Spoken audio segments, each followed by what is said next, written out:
I'm Luke Searveld. Welcome to another episode of Meet the Gaffer. Today we're going to talk about the Colbor W100 bicolor unit. And you've probably seen a fair amount of other YouTube review videos already of units that have a similar form factor. One company, Xeon, they have the Molus line, they have the X100, which is a bicolor. They also have a 200 version, and Andrew Locke of Gaffer and Gear already spoke about that.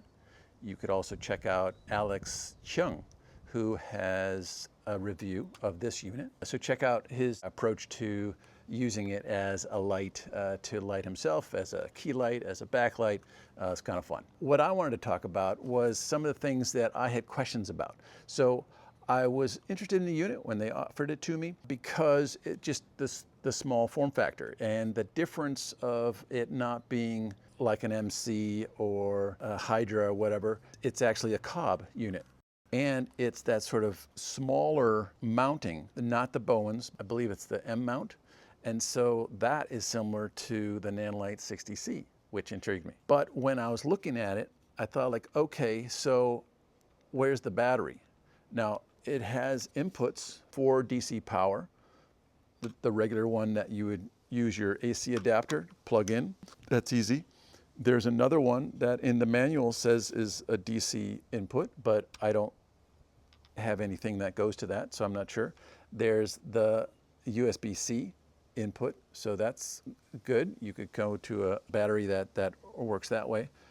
But when I asked, hey, what do you have available? They sent me their battery. Well, that's interesting. This is the PG99. And so unlike the Xeon, which has sort of a smaller battery that you attach, and then it's kind of like all one piece. And you know, this is the size of like an Instamatic camera or iPhone, similar. But no, they have this. So instead of sort of a Sony battery, they provide this. And at first I thought like, wow, well, that's kind of large, you know? And so that would attach to the bottom here. You get a little extender. There's a USB-C, but they don't recommend that you power it via USB-C. They recommend that you power it via DTAP. Wow, okay.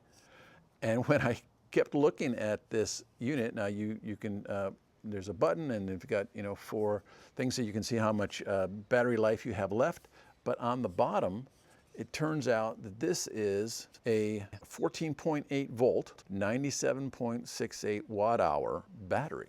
So this is basically similar to a V-mount you might have, and it's got DTAP. So you run out of your batteries, you got a backup here. And it comes with a DTAP adapter to where you would plug in your AC adapter. That's where you would plug this in as well.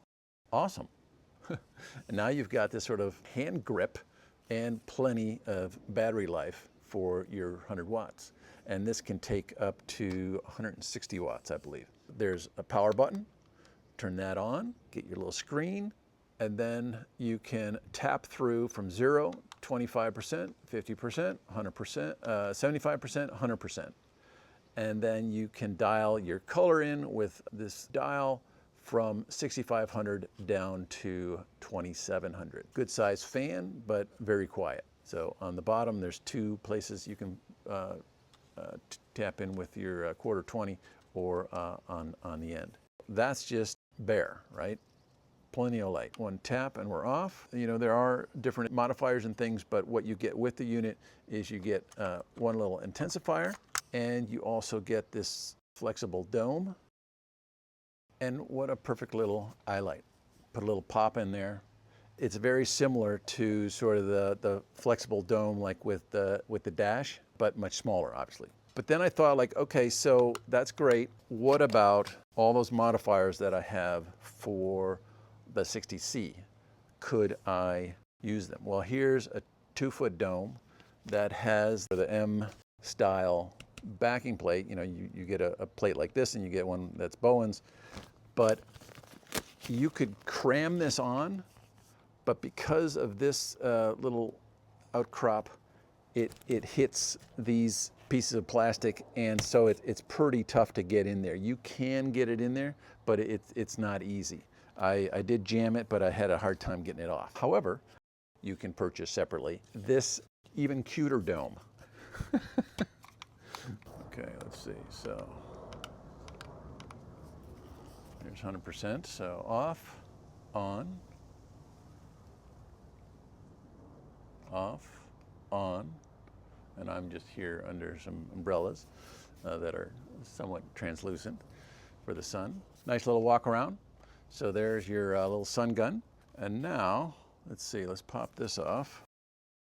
Now, this does work. What doesn't work is the Fresnel that I have for the 60C does not fit on this, but this does. I don't know if you can see that. So yeah, pretty handy to have that available. And then just for yucks, let's say you had your 6X Astra and you have that on DTAP, plug that in, and away you go. Now the whole lot more light. So I don't know how usable this would be, even though it does have male, female, quarter 20. You've got a $100 battery that takes DTAP. That's impressive. Now the other question I have is, okay, here, this cuter than cute little dome, if you pull it apart, you just push these two knobs apart from each other. Now, that mechanism, it reminds me of the Series 3 dome available from Aperture. And I wonder, like, okay, so is in the sort of Chinese manufacturing world, is that a design that's just available to all manufacturers? Is it a design that comes out and then everybody steals it?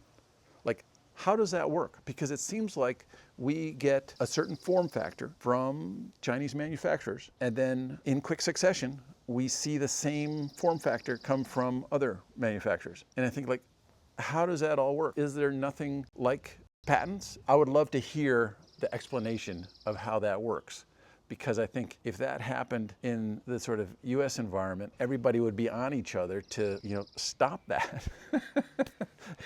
And I get that, there are knockoffs that happens, and we as consumers can decide whether or not we want to go along with that. But when it's at the front end of manufacturing, rather than, oh, that's been out on the market, I see that that does well, so now I'm going to copy it.